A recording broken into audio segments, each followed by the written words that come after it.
Ya pemirsa, perang di Timur Tengah semakin memanas. Rudal-rudal Israel, Amerika, dan Iran berseliweran menciptakan kehancuran, ketakutan, dan korban yang terus berjatuhan. Eskalasi geopolitik Timur Tengah diambang perang besar. Namun bagaimana nasib Indonesia? Mampukah Indonesia menjadi mediator perdamaian dunia? Bersama saya Fazilah Khairunisa, inilah The Prime Show.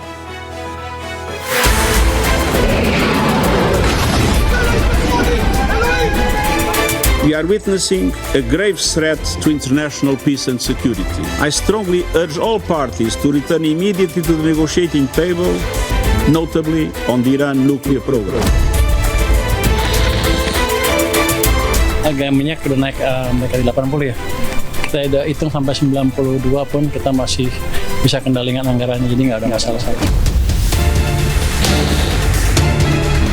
Dan juga yang pasti kami menyampaikan lagi keinginan dari Bapak Presiden untuk menjadi mediator dalam upaya mendinginkan dan menurunkan eskalasi di wilayah tersebut.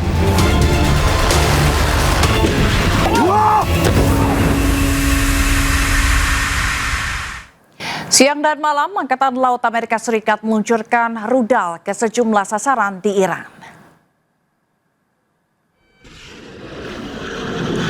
Komando Pusat AS merilis rekaman pada Selasa kemarin yang menunjukkan kapal perusak rudal berpemandu milik Angkatan Laut Amerika Serikat meluncurkan rentetan rudal ke beberapa sasaran di wilayah Iran siang malam. Sebelumnya, Amerika Serikat dan Israel menyerang Iran pada Sabtu lalu. Serangan ini terjadi setelah sejumlah putaran pembicaraan antara Amerika dan Iran gagal. Teheran mengatakan pihaknya membalas dengan serangan rudal terhadap Israel dan fasilitas milik Amerika Serikat di kawasan Timur Tengah.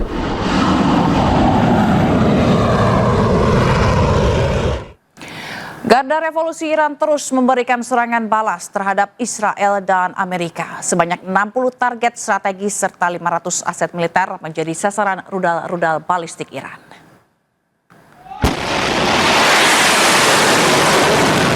Garda Revolusi Iran merilis rekaman peluncuran rudal hipersonik generasi terbaru Fatah 2 sebagai bagian dari operasi True Promise Force yang merupakan operasi militer balasan terhadap serangan AS dan Israel.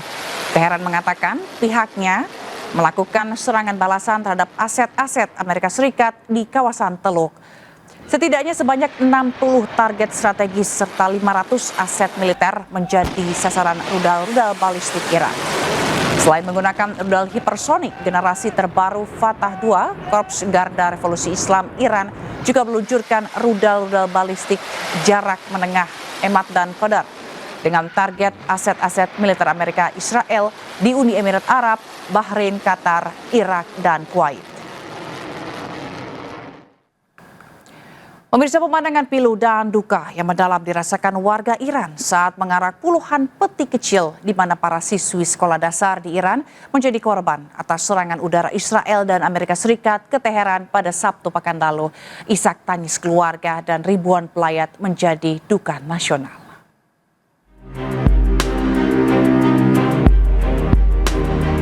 Duka menyelimuti kota Minab, Iran Selatan. Ratusan warga mengantar kepergian para siswi sekolah yang tewas dalam serangan udara Israel dan Amerika Serikat pada Sabtu lalu. Deretan peti mati kecil berjajar rapi sebagai simbol pilu hilangnya nyawa-nyawa yang tidak bersalah. Tangis keluarga dan kerabat pun pecah di antara lautan pelayat. Serangan yang menghantam sebuah sekolah di Minab terjadi di tengah eskalasi konflik Iran versus Israel dan Amerika Serikat. Puluhan jiwa yang menjadi korban, sebagian besar adalah anak-anak perempuan usia sekolah dasar. Peristiwa ini menjadi duka nasional. Sementara itu, kuburan massal terlihat di Minab. Peti mati para siswi dan juga staf sekolah SD dimakamkan setelah diikuti ribuan pelayat. Pemirsa, Presiden Prabowo Subianto mengundang mantan Presiden dan Wakil Presiden ke Istana. Pertemuan ini membahas kondisi global dan pengaruhnya terhadap Indonesia.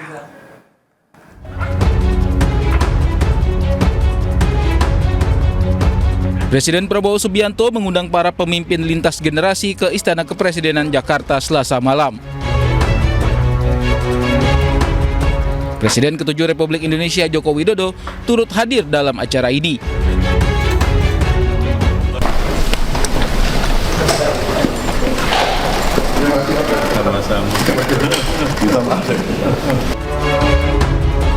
Presiden ke-6 Republik Indonesia Susilo Bambang Yudhoyono juga hadir memenuhi undangan Presiden Prabowo.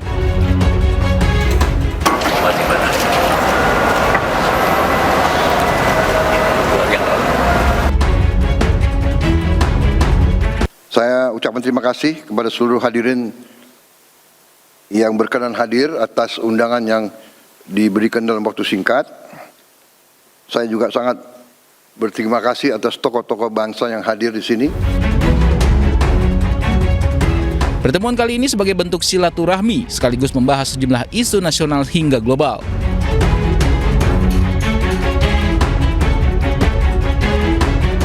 Berdiskusi, bersilaturahmi, saling bertukar pandangan.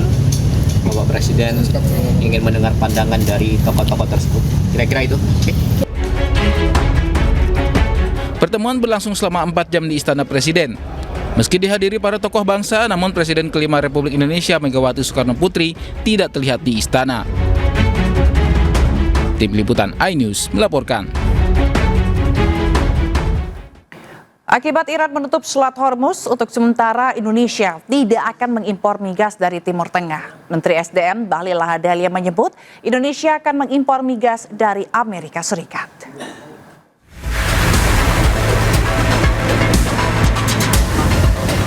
Keputusan Iran menutup Selat Hormuz akibat serangan gabungan Amerika Serikat dan Israel membuat harga minyak dan gas alam dunia melonjak. Sejak Selat Hormuz ditutup, harga minyak mentah naik hingga 12% atau 78,2 juta dolar Amerika Serikat per barel. Kondisi ini diprediksi akan berdampak terhadap pasokan dan harga migas di Indonesia.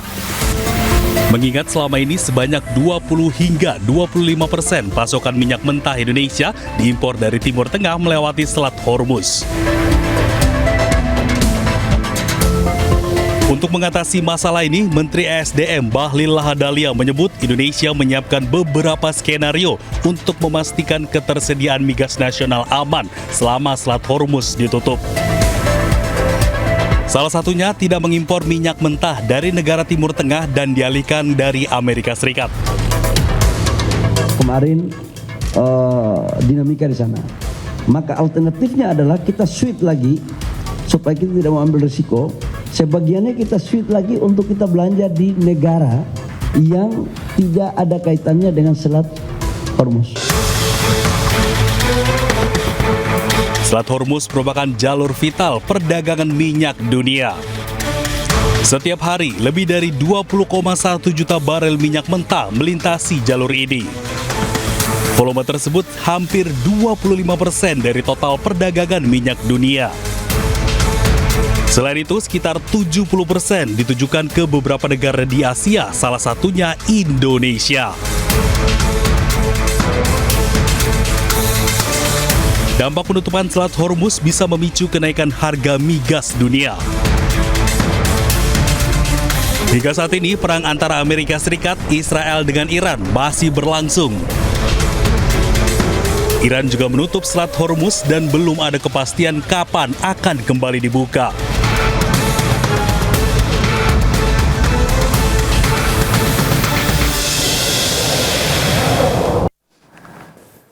Ya pemirsa, memanasnya konflik Iran dengan Amerika Serikat serta Israel tidak hanya berdampak pada kawasan Timur Tengah, tetapi juga memunculkan banyak pertanyaan mengenai posisi Indonesia dalam percaturan global. Sudah hadir di studio pengamat geopolitik Hendrajit serta tenaga ahli utama KSP Ahmad Fuad Fanani. Selamat malam Bapak-Bapak sekalian. Selamat malam. Baik, kita pertama ke Pak Fuad dulu. Pak Fuad, malam tadi Presiden Prabowo bertemu dengan tokoh bangsa, mantan presiden juga mantan wakil presiden. Apa yang dibahas spesifiknya dalam pertemuan tersebut?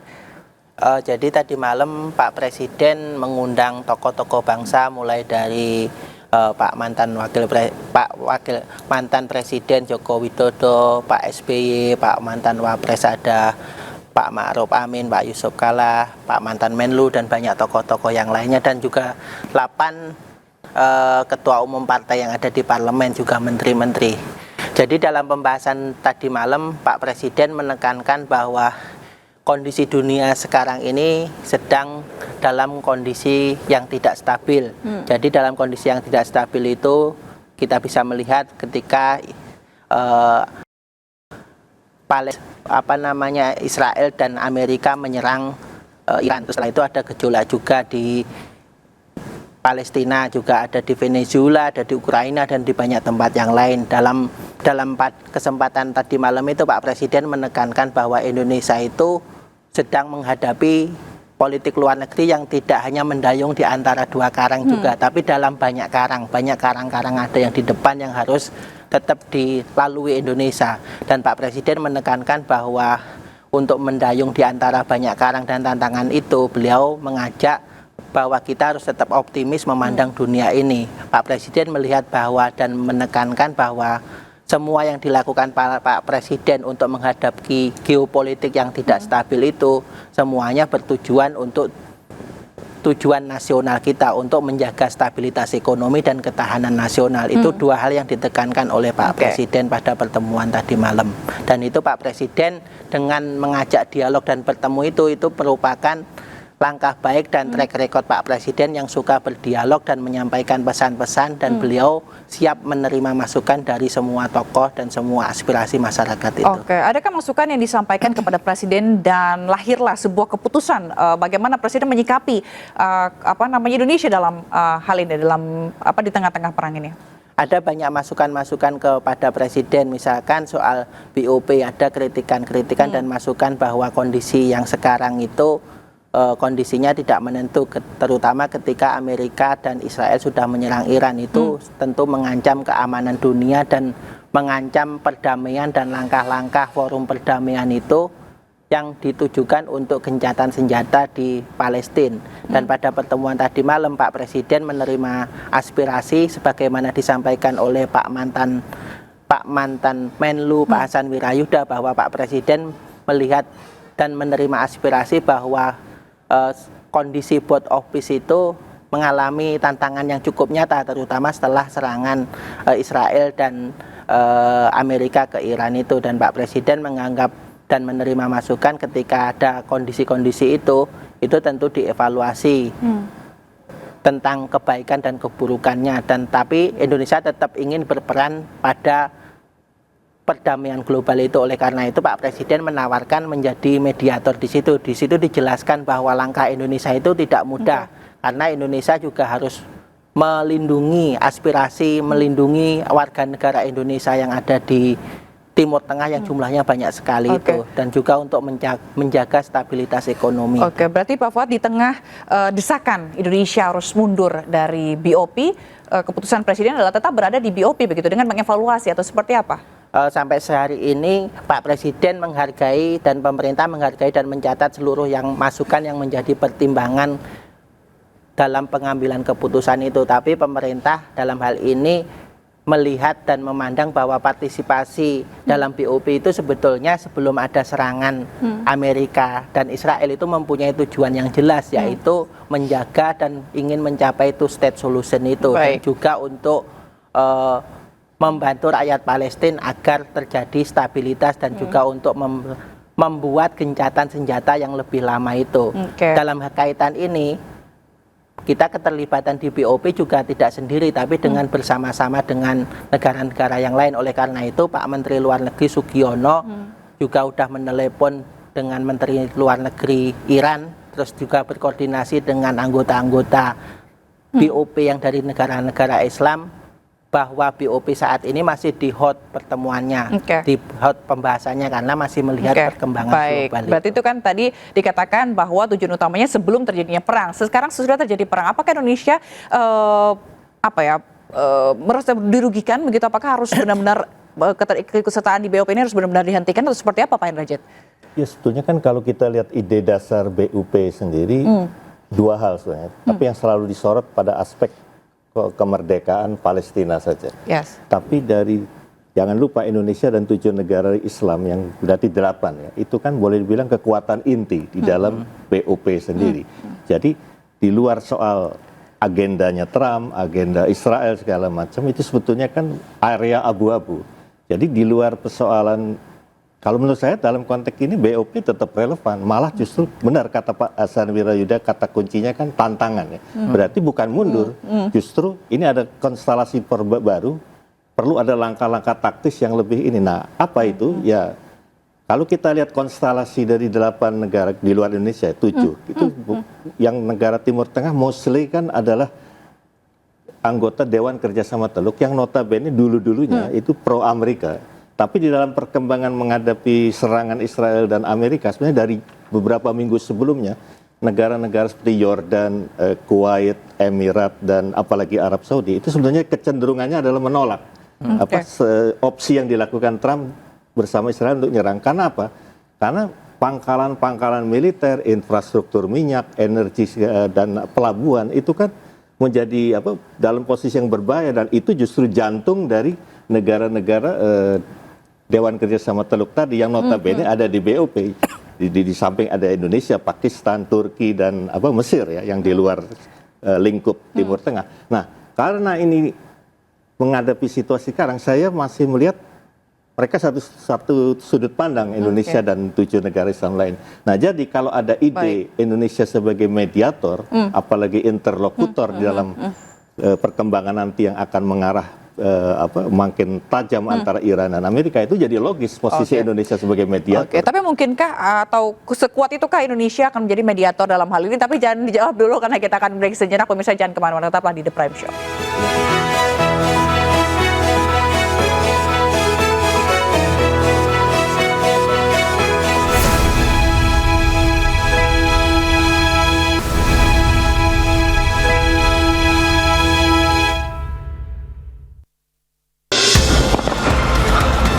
Whoa, did you see that? That was fast. Situasi Timur Tengah makin memanas. Pasca diserang Amerika dan Israel, Iran membombardir sejumlah wilayah di Israel. Video amatir yang viral di media sosial bahkan menunjukkan kegagalan Iron Dome, sistem pertahanan udara Israel, menghalau rudal hypersonik Iran.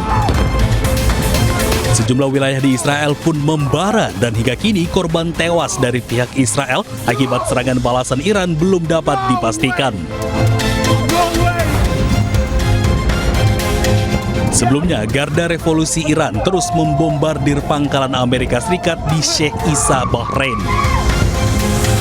Serangan balasan ini akibat tewasnya pimpinan Iran, Ali Khamenei, diserang Amerika Serikat dan Israel. Akibatnya, rudal balistik Iran terus menghujani pangkalan militer Amerika Serikat di Timur Tengah.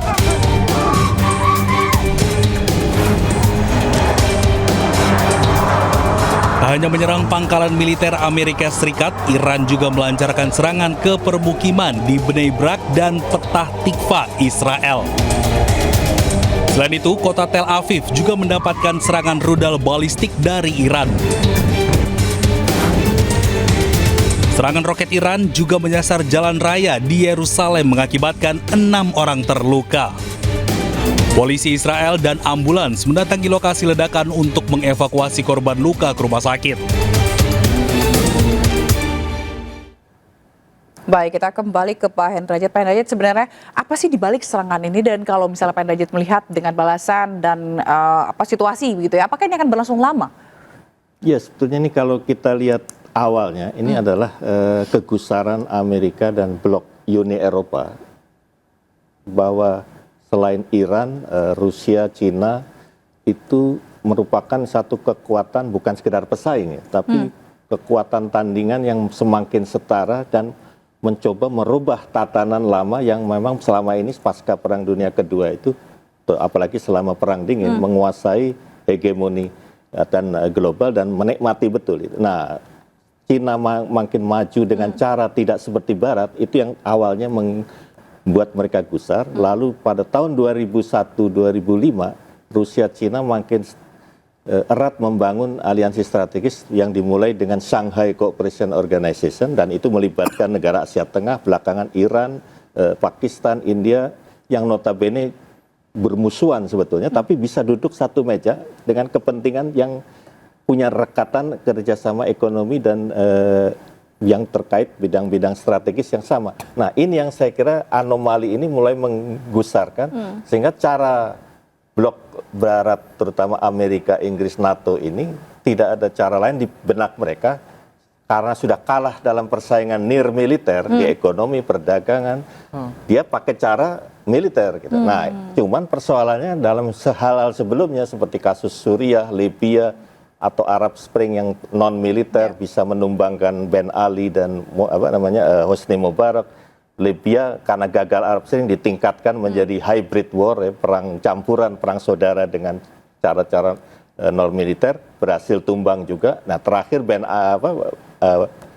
Assad Bashir al-Assad juga bisa tumbangkan walaupun makan waktu hampir 6 tahun lebih gitu. Nah, itu semua memang boleh dibilang dalam dua tanda kutip berhasil, tapi di dalam konteks Iran dia mengabaikan satu aspek di balik soal sebagai negara Islam. Iran itu peradaban Parsia, jadi ada daya tahan budaya itu menjadi daya tahan nasional, ketahanan budaya menjadi ketahanan nasional. Nah, apalagi dengan perkembangan yang mungkin teman-teman di AI News TV juga tahu ya, di dalam perkembangan ini mulai komplikasi juga, bahkan di tataran pertempuran militer dari udara saja sudah banyak bisa di jam, bisa di segala macam. Jadi itu aja di militer sudah pakem lama, terusnya waduh nggak jalan ini. Nah, itu yang arah jalan buntu ini. Kalau Iran nanti merasa pada titik tertentu, wah saya unggul, ketika berunding dia akan bersedia dengan catatan itu berunding untuk menang. Nah, itu yang saya kira Indonesia perlu mengantisipasi di tahapan itu nanti. Oke. Nah, terkait tadi pertanyaan mengenai Indonesia yang menawarkan diri untuk menjadi mediator, mungkinkah? Iya, positioningnya kuat nggak, Pak Hendrajit? Pertama, kalau bicara juru damai, entah itu mediator apalagi interlokutor ya, itu dia pertama harus punya tema. Tapi bukan tema dirinya sendiri, artinya dalam hal ini misalnya Indonesia mediator, nggak hanya kepentingan kita, tapi memahami betul ruh konflik itu antara Iran yang walaupun yang maju Iran, tapi kan kita melibatkan ada kepentingan Rusia, Cina yang sebenarnya dalam spirit sama ya. Di sisi lain menghadapi ke Amerika dan Blok Barat. Nah, titik namanya perundingan dasarnya kan harus win-win solution, bukan menang-menangan gitu. Atau salah satu dirugikan. Nah, di situ mediator harus menawarkan satu tema yang menjadi dasar fondasi konsep ke arah masuk ke perundingan. Jadi nggak boleh mutlak-mutlakan dari. Nah, di titik ini Indonesia harus menurunkan tim-tim diplomasi yang bukan hanya cerdas tapi imajinatif dalam itu. Itu satu. Kedua, Indonesia nggak bisa sendiri walaupun nanti mediator, tapi harus memakai konsep seperti waktu kita dulu 55 itu merintis Konferensi Asia Afrika Bandung. Jadi itu kan pertemuan negara berkembang yang dasarnya adalah negara yang baru merdeka dan sedang berjuang untuk merdeka. Dan selain Indonesia, Rusia juga menawarkan ya Pak? Nah, dalam konteks itu spiritnya harus seperti itu, baik non-blok maupun KA Bandung. Jadi, nah itu yang jadi dasar non-blok di sini bukan yang selama ini dipakemkan tidak mau ikut konflik, nyenengin sana, nyenengin sini. Bukan, kita sendiri harus punya hajat dan hajat di sini dalam konteks ini nggak hanya Indonesia tapi yang 7 negara Islam yang tergabung di BOP. Jangan lupa di BOP yang 7 negara Islam itu sebagian ada yang ikut irisan di BRICS yang juga counter tandingan Amerika, ada yang terlibat di non-blok seperti Mesir, tapi ada juga beberapa yang ada di Shanghai Cooperation Organization ataupun Forum Ekonomi Eropa Asia. Nah, jadi dalam konteks ini kita mewakili bukan hanya mediator, sekaligus mewakili satu kekuatan baru di memasuki pasca perang nanti gitu. Oke, itu mewakili negara-negara Islam tadi gitu. Jadi intinya Indonesia jangan sendiri untuk menjadi juru damai, tapi harus mengajak negara-negara lain. Oke, kita tanya ke Pak Fuad. Pak Fuad, sejauh mana proses tawaran Indonesia, khususnya Pak Prabowo untuk menjadi juru damai dalam perang ini? Atau sudah ada langkah-langkah strategis belum sih Pak Fuad? Sebelum itu saya ingin melanjutkan tadi yang disampaikan Pak Hendrajit bahwa keterlibatan Indonesia dalam BOP itu setelah itu menawarkan itu kan berdasarkan pertimbangan-pertimbangan yang sangat kuat gitu. Jadi Indonesia ketika menawarkan diri jadi mediator, itu Indonesia memandang bahwa kadang-kadang kan orang mengkritik apa Indonesia mampu, tapi kita harus melihat bahwa Indonesia itu tentu saja tidak bisa dilihat Indonesia sendiri, tapi kedudukan Indonesia di antara negara-negara yang lain. Misalkan kedudukan Indonesia di BOP itu kan bersama negara-negara yang 8 7 termasuk Indonesia itu 8 termasuk Indonesia, dan negara-negara itu kan bisa membangun koalisi untuk bersama-sama bernegosiasi dan menghentikan perang. Yang kedua, Indonesia juga punya modal sebagai negara muslim terbesar di dunia, dan itu tentu menjadi modal yang sangat besar untuk melakukan dan menjadi juru damai itu. Yang ketiga, Indonesia menjadi ketua KTT D8 yang akan menyelenggarakan KTT nanti bulan April. Terus yang keempat, Indonesia juga punya presidensi di HAM yang itu juga menunjukkan hal yang sangat positif. Untuk langkah konkretnya sampai saat ini kita masih berkoordinasi, tapi Pak Menlu sudah menelepon Menlu Luar Negeri Iran juga yang menyatakan keprihatinannya bahwa meja perundingan itu deadlock, dan karena meja perundingan deadlock itu kan yang menyebabkan perang. Tapi meskipun deadlock, itu seperti juga kalau kita menganalogikan BOP tadi, meskipun ada tantangan di depan mata seperti yang saya disampaikan Pak Hindrajit, itu kan tidak membuat kita mundur, justru Indonesia semakin harus memperkuat red line-nya itu seperti apa, rambu-rambu yang tidak boleh dilanggar apa, terus tujuan utama itu yang terus dijaga. Jadi masukan-masukan dan kritik itu kita maknai sebagai justru penguat Indonesia untuk memperkuat multilateralisme itu. Dan Indonesia untuk langkahnya secara garis besar itu kan melalui misalkan kerjasama bilateral, multilateral, juga membawa nanti ke forum Dewan Keamanan PBB agar diberikan sanksi Israel dan Amerika itu, juga untuk mengeluarkan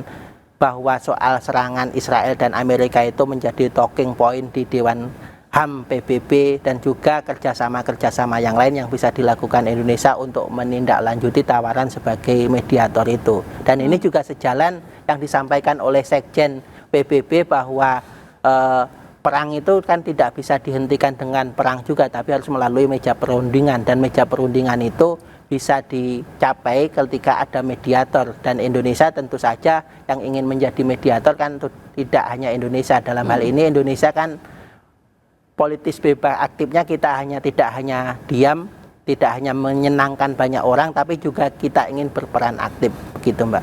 Oke, kita lihat ini juga perang masih berlangsung begitu, dan beberapa negara termasuk Indonesia juga sudah merencanakan bagaimana menghindari atau meminimalisir dampak yang terjadi, termasuk dengan dampak ekonomi begitu ya. Kita akan bahas mengenai dampak terbesar yang terjadi di Indonesia mengenai perang ini. Usai jeda, tetaplah bersama kami.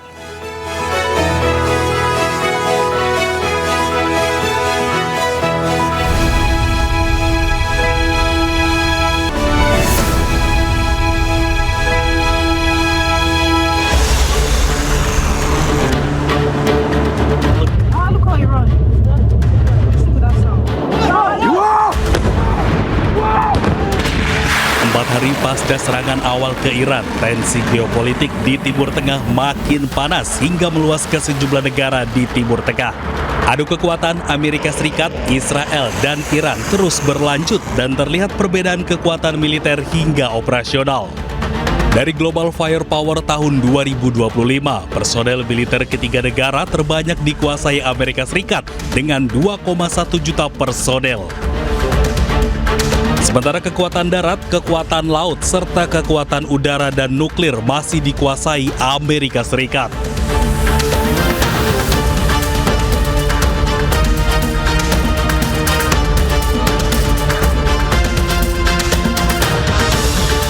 Jika dibandingkan Iran dengan Israel, hampir seluruhnya dikuasai Iran yang lebih unggul di segala aspek, yang hanya kalah di kekuatan nuklir. Namun jangan lupa, Israel memiliki Iron Dome yang melindungi warga dan infrastruktur sipilnya, yang menjadi sorotan setelah rudal pencegat misil ini mengalami malfungsi. Butuh miliaran dolar untuk mengembangkan Iron Dome yang akan menghancurkan rudal yang masuk ke Israel.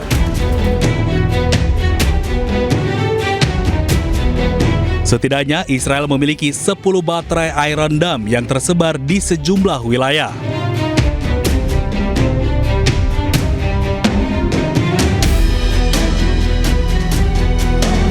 Salah satu rudal yang digunakan yakni rudal Tamir berfungsi sebagai misil pelacak dengan harga 20.000 hingga 100.000 dolar untuk satu peluru kendali.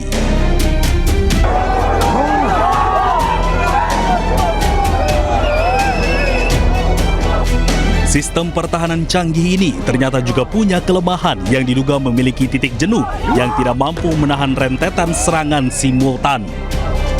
Seperti yang diduga gagal menangkal serangan rudal Iran. Ya pemirsa, kita akan melanjutkan perbincangan ini mengenai tadi kita sebelum membahas soal dampak ya Pak Derajat begitu ya, bagaimana sebenarnya dampak yang ini kan perang masih berlangsung. Dampak Indonesianya sendiri akan seperti apa nantinya? Ya, saya kira skenario terburuk sudah dibuat dalam perkiraan ini. Yang paling mengkhawatirkan adalah aspek lokasi geografis yang menjadi faktor utama ya. Misalnya Selat Hormuz, Laut Hitam itu yang selama ini menjadi perairan yang merupakan transaksi ya, hampir 80%. Bukan hanya minyak tapi juga gas segala macam itu, penghantaran bolak-balik itu memang akan mempengaruhi kemudian di ekonomi atau harga. Misalnya sekarang aja bisa mengkirakan 200 US dollar per barrel misalnya, Jack. Dan itu hanya gara-gara bukan karena langka minyaknya, justru lalu lintas itu tertutup. Jadi ibaratnya Mbak Sila punya uang 2M tapi terdampar di lautan, ya jadi nggak ada artinya kan 2M itu. Nah, misalnya begitu. Nah, itu yang saya gambarkan di dalam situasi itu. Tapi skenario terburuk ini pasti tentunya ada beberapa alternatif yang sudah diantisipasi saya kira ya. Oke, kalau kita lihat juga mengantisipasi gitu ya, sebelumnya juga sudah ada statement dari Menteri SDM, Bahlil Lahadian mengatakan bahwa stok sampai 20 hari. Cuma sepertinya ini sudah terlihat kepanikan beberapa masyarakat begitu ya, terkait dengan stok BBM, juga gas. Nah itu bagaimana Pak Fuad? Sebetulnya itu salah satu hal yang didiskusikan Pak Presiden dengan para tokoh bangsa, ketua partai, juga tokoh-tokoh yang tadi malam ke istana. Tadi malam itu Pak Presiden menekankan bahwa Pak Presiden sangat concern dengan kondisi di dalam negeri, tapi juga tidak mau kondisi di geopolitik itu berdampak pada Indonesia. Pak Presiden juga menyatakan bahwa sebelum bertemu tokoh-tokoh itu Pak Presiden juga melakukan kontak dengan pimpinan-pimpinan negara yang lain untuk mendiskusikan kondisi geopolitik ini. Dan Pak Presiden menekankan bahwa kondisi geopolitik ini jangan sampai berdampak pada masyarakat kecil. Oleh karena itu, apa yang dilakukan Pak Presiden itu dalam rangka mengamankan stabilitas ekonomi dan ketahanan nasional. Termasuk juga yang dilakukan Pak Presiden itu karena ada perlindungan warga negara Indonesia di luar negeri yang menjadi concern utama Pak Presiden. Kita melihat bahwa di Teheran itu ada sekitar 329 warga negara di sana. Di luar Teheran ada 250 lebih juga yang harus dilindungi dan diperhatikan. Dan di dalam negeri pun tentu kita memahami bahwa masyarakat sangat panik terhadap kondisi perang ini. Ini kan seperti juga terjadi ketika Rusia menyerang Ukraina beberapa tahun yang lalu dan sampai saat ini belum bisa diberhentikan. Oleh karena itu Pak Presiden memerintahkan Pak Bahlil untuk menyampaikan bahwa tidak ada pengurangan harga BBM atau tidak ada kenaikan BBM bersubsidi itu karena kalau kita melihat setiap ada kenaikan harga BBM subsidi itu kan berdampak pada harga-harga yang lain di Indonesia. Oleh karena itu Pak Presiden sekali lagi menyampaikan bahwa apa yang beliau lakukan itu punya tujuan yang jelas untuk melindungi stabilitas ekonomi dan ketahanan nasional agar Indonesia tidak terkepung di antara perang seperti ini. Dan Indonesia sebagai kekuatan dan negara middle power tentu saja tetap bekerja sama dengan negara-negara yang lain. Contohnya Pak Presiden juga, meskipun Pak Presiden tidak hanya dekat dengan Amerika, tapi juga tidak hanya ikut BOP, tapi Pak Presiden juga dekat dengan Presiden Rusia, dengan Presiden Cina, dengan Presiden Prancis, Perdana Menteri Australia, Kanada, termasuk negara-negara Barat yang lainnya itu. Karena gaya merangkul dan persahabatannya itu begitu ya. Baik, lalu kalau misalnya tadi kan dibilang tidak akan sampai ke mengganggu ke rakyat kecil begitu ya. Nah selain tadi dibilang juga kita karena Selat Hormuz ditutup begitu kan, kemungkinan besar kita akan mengimpor nih dari Amerika. Betul Pak? Ya, sebetulnya itu masih kalau soal mengimpor itu kan masih pembahasan detailnya nanti akan dilakukan oleh kementerian dan lembaga yang terkait. Tapi yang jelas kemarin itu kan Indonesia dalam hal ini Pak Presiden kan menjadi negara terakhir yang melakukan tanda tangan terhadap tarif itu, dan itu berdampak karena Indonesia mendapatkan zero tarif untuk komoditas yang membuka lapangan kerja di Indonesia, termasuk juga Indonesia mendapatkan tarif 0% untuk komoditas padat karya itu kan karena itu pasti berdampak ke ekonomi kita terhadap masyarakat kita, dan itu tentu saja harus diantisipasi sejak dini. Oke, berarti intinya pemerintah menjamin bahwa apa yang terjadi saat ini antara Amerika, Israel dengan Iran tidak akan berdampak gitu ya terhadap ekonomi Indonesia, khususnya rakyat kecil di Indonesia. Karena itu yang kita khawatirkan, apalagi terkait dengan minyak dan juga gas begitu ya Pak ya? Ya, Pak Presiden dan pemerintah sangat bekerja keras dan berkomitmen untuk peduli pada rakyat, dan Pak Presiden melakukan semua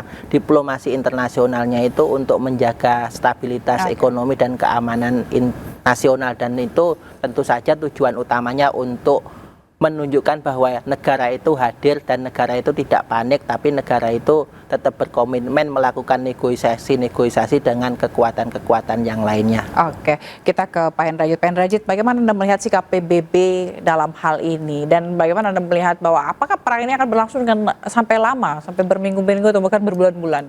Itu poin pertanyaan yang bagus, Mbak Zila. Jadi sebelum kejadian Iran kan Mbak masih ingat waktu kejadian penculikan Maduro di Venezuela. Memang banyak pakar-pakar hukum internasional lebih menyorot kepada itu aspek pelanggaran hukum internasional yang dilakukan oleh Trump ya. Tapi yang kalau jeli kita lihat, yang boleh dibilang yang dilumpuhkan yang paling substansial adalah piagam PBB yang dibikin tahun 1945 itu. Jadi UN Charter itu secara tegas mengatakan dalam perselisihan apapun dengan negara lain tidak boleh menggunakan sarana militer atau serangan yang sifatnya seperti yang dilakukan seperti Amerika di Afghanistan, di Irak, termasuk walaupun dengan modus yang agak aneh sebetulnya, yaitu penculikan Maduro sendiri. Nah, di dalam konteks ini saya kira BOP pun terlepas memang momentum utamanya adalah Palestina, tapi ini kan melihat PBB seperti juga sebelumnya Liga Bangsa-Bangsa lahir dari dua perang dunia sebelumnya. LBB Perang Dunia Kedua terjadi karena lumpuh LBB itu ya, lembaga Liga Bangsa-Bangsa. Nah, PBB sekarang, jadi kalau Pak SBY mengatakan kok mirip-mirip ya situasi pra PD1 dan PD2. Poinnya bukan soal mau meramalkan peletus atau tidak. Situasinya itu sudah nyata. Jadi di dalam konteks yang paling nyata adalah PBB itu mandul. Nah, biasanya ketika badan dunia sendiri sudah mandul, tidak ada daya kekuatan untuk mengendalikan keadaan, yaitu multilateral bisa berkembang menjadi multipolaritas, dan ini yang saya kira terjadi. Ternyata terbunuhnya atau tewasnya Ali Khamenei dan jajarannya itu justru bukan the end of the beginning, tapi justru the beginning of the end. Oke, singkat saja Pak, apa yang membuat PBB mandul? Yang membuat mandul adalah tidak permanent member, anggota 5 negara itu yang rata-rata pasca Perang Dunia Kedua itu sendiri pecah. Oke, baik, terakhir Pak Fuad, apa yang akan Indonesia lakukan dalam waktu terdekat untuk dalam hal ini? Dalam waktu dekat tentu saja Indonesia terus memantau perkembangan global ini. Pak Presiden terus melakukan komunikasi dengan pimpinan-pimpinan negara yang lain untuk mendiskusikan dan mengambil langkah-langkah konkret apa yang segera dilakukan. Dan yang ketiga, pemerintah tentu concern dan terus memperhatikan perlindungan warga negara Indonesia di luar negeri. Dan yang keempat, yang akan dilakukan pemerintah tentu saja menjaga kestabilan ekonomi dan pertahanan nasional, karena semua kebijakan luar negeri presiden dan pemerintah itu ditujukan untuk kepentingan nasional. Oke, kita tentu berharap tidak akan berdampak terhadap Indonesia begitu besar, begitu. Kita juga berharap semoga dunia baik-baik saja ya Bapak-bapak. Baik, terima kasih Ahmad Fuad Farhani, tenaga ahli utama KSP, dan juga Hendrajit, pengkaji geopolitik Global Future Institute, telah bergabung di The Prime Show. Terima kasih, selamat malam Bapak-bapak, selamat sehat. Selamat malam. Ya pemirsa, jangan kemana-mana karena The Prime Show akan kembali usai jeda berikut ini. Tetaplah bersama kami.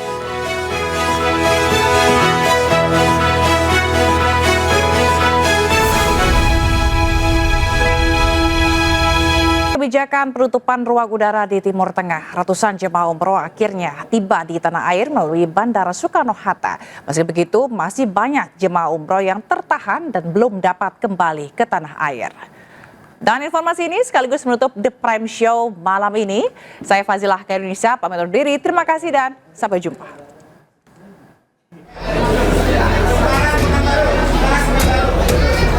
Ratusan jemaah umroh ini bisa bernafas lega lantaran akhirnya bisa tiba di Bandara Soekarno-Hatta, Tangerang dengan sehat dan selamat.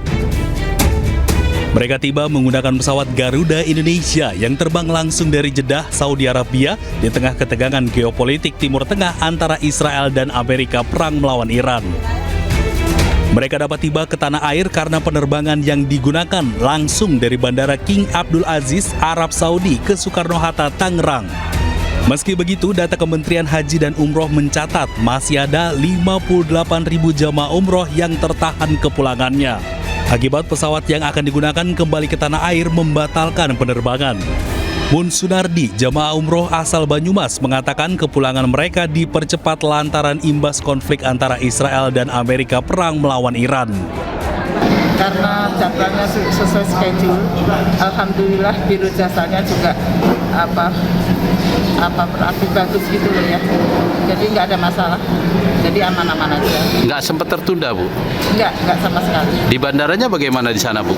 Aman-aman aja, apalagi terakhir pulang ini malah lebih cepat.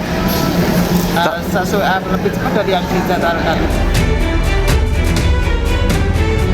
Tak hanya dari Timur Tengah menuju Indonesia, di Bandara Soekarno-Hatta sendiri ada pembatalan penerbangan. Tercatat sampai hari Selasa sore ada 15 penerbangan dibatalkan, sehingga ada total 60 penerbangan selama 4 hari.